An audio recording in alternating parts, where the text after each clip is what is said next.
I was out on the gorge in a small rowboat with my friend Jeremiah. Jeremiah's true name is Pearly Everlasting, but I call him Zeke. Zeke is one of those crusty Oregonians who people my books. We rowed our little boat, which we nicknamed the planet Earth, toward a quiet little eddy.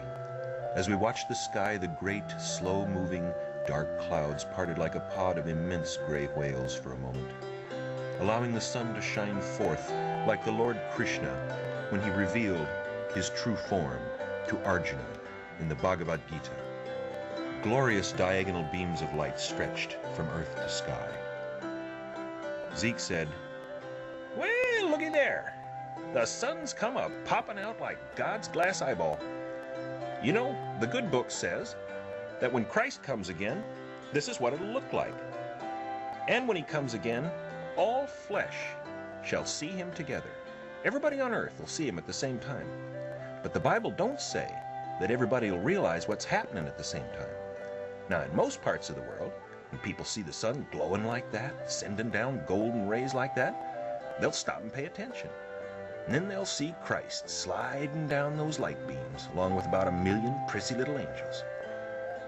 But these poor sumbitches on the gorge won't even notice, because they've seen the sun looking like that almost every day. They won't even bother to look up from what they're doing for a half hour or so. So they're gonna miss the goddamn rapture.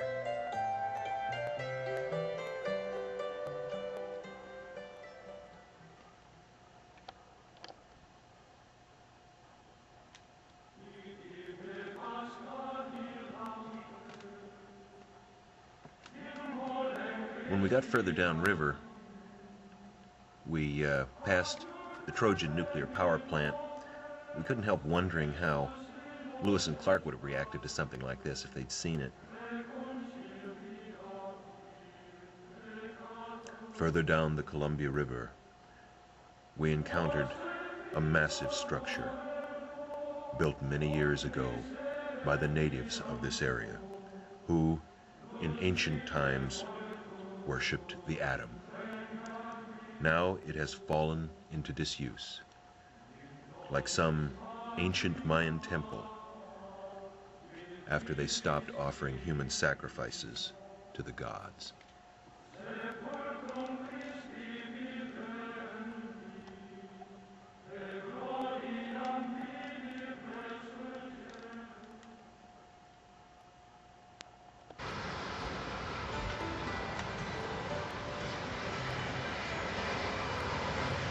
We finally got to the mouth of the Columbia River, and we stopped to take our bearings by this huge statue of Lewis and Clark, carved out of a old-growth Douglas fir tree using a chainsaw. This kind of carving looks rather crude, but it really takes quite a lot of skill, and it's a little bit dangerous. People that have been at it a while have nicknames like Lefty, One-Eared Mike, and there's one character called Frodo of the Nine Fingers. We consulted carefully at this statue, finally reached a sensible decision on the right direction to the coast.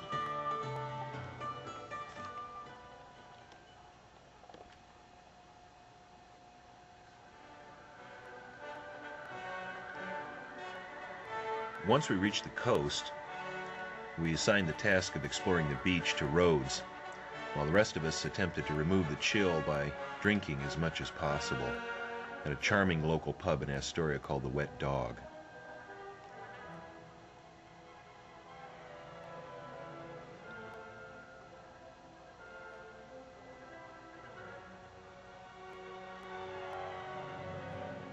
In our drunken state, we were especially intrigued by Rhodes's descriptions of the Japanese bridges and floating icebergs.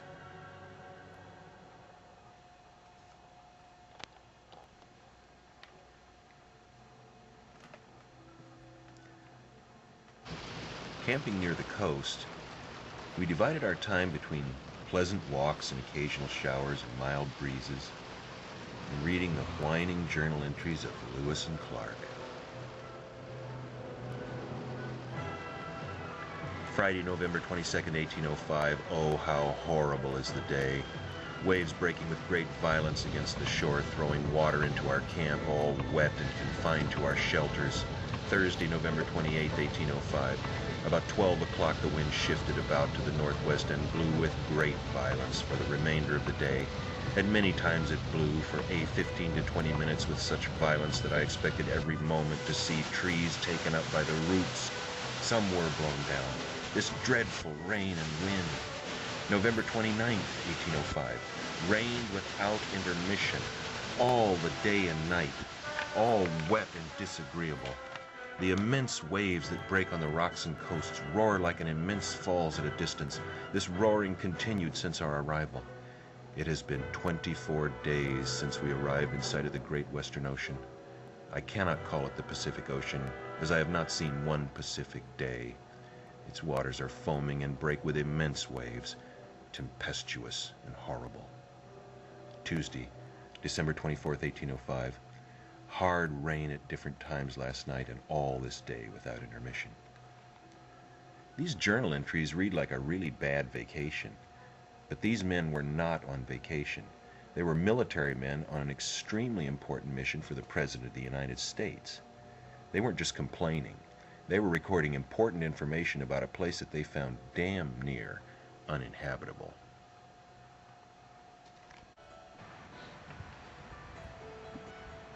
We arrived at Fort Clatsop in the reconstruction of Lewis and Clark's fort. The fort measured 50 feet by 50 feet. The party numbered about 33 people.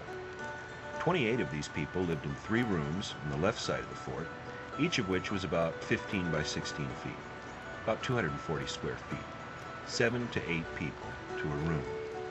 Most prisoners in the U.S. today get more space. There were 4 rooms on the right, a 10 by 15 room for storage, a 10 by 15 room for Sacagawea, her husband Charbonneau and their baby, and then the other 2 rooms were for Lewis and Clark. 2 men in 2 rooms on the left, 28 men in 3 rooms on the right.